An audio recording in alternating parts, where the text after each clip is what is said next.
Magandang araw sa ating lahat, Luzon, Visayas, Mindanao, at sa ating mga kababayan sa abroad. Kumusta kayo lahat? Ingat po kayo dyan sa gitnang silangan. Sa mga kaibigan natin hindi pa nakapag-subscribe, subscribe na tayo at like na rin sa ating mga video, sa ating TikTok, MSTV123, sa ating FB, J.M. Saso, para pag may mga bagong upload, ma-update kayo. Pag-usapan natin ngayon dito is tungkol naman sa labing walong dating sundalo pa rin. Yan ang ano ngayon, talagang trending ngayon. Saka sa awayan ng dalawang mababatas sa Senado. So dito siguro pag-usapan natin bilang simpleng mamamayan, may karapatan din tayo siguro ng bigay ng opinion at reaksyon.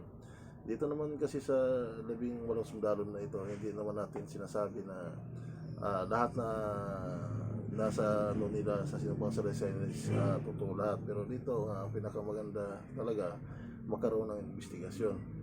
Nagtataka naman din tayo dito bakit na pinagtatalunan ito sa mga babatas sa Senado dahil yung dalawang mababatas natin ayaw talaga pa imbestigahan kasi ang dami-dami mga hinahanap, ito, ganyan. So parang halatang halata na ano, may tinatago, may pinagtatakpan. So dito para makita sana ng mga maya na ano lahat, transparent ang lahat dahil dito hindi ito basta-basta, napakalaking halaga dito na pinag-usapan. Saka dito yung mga tao na na-involve dito, hindi man natin sinasabi na lahat ito ginagawa, pero sana sagutin din nila kasi kung patuloy yung pagtatakpan nila, walang mangyayari ito. Anong isipin ng tao? So dito ibig tuloy yung lahat ng katotohanan di umano dahil sa mga mali-maliit na yan. Ano nangyayari? Ito pa yung pinapatawag sa itong 18 sundalo na ito. So ang hiningi na naman sana natin dito,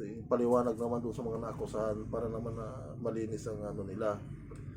Malinis sila kung halimbawa di nila ginagawa, di at least mapanagot yung dapat panagot. Pangalawa kasi dito, ang ano dito is yung 18 sundalo, ang ilan dyan hindi naniwala sa mga sinasabi. Pero nagtataka naman tayo bakit naman si Madriaga is nakakulong, pinaniniwalaan naman sa Kongreso. Ito naman 18 tao to.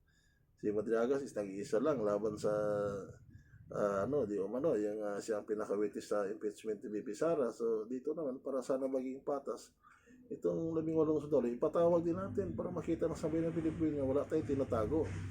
Kesa nagbabatuhan ng akusasyon, hindi dito makilabang ang sambayan ng Pilipino. So inaantay ang kasagutan sana dito ng mga naakusahan. Sa ganung paraan naman na ano na, mapanagot man lang kung sakaling ginawa naman ito. So sa atin naman is opinion na at reaction na rin bilang simple mamamayan. So, happy weekend sa ating lahat at God bless.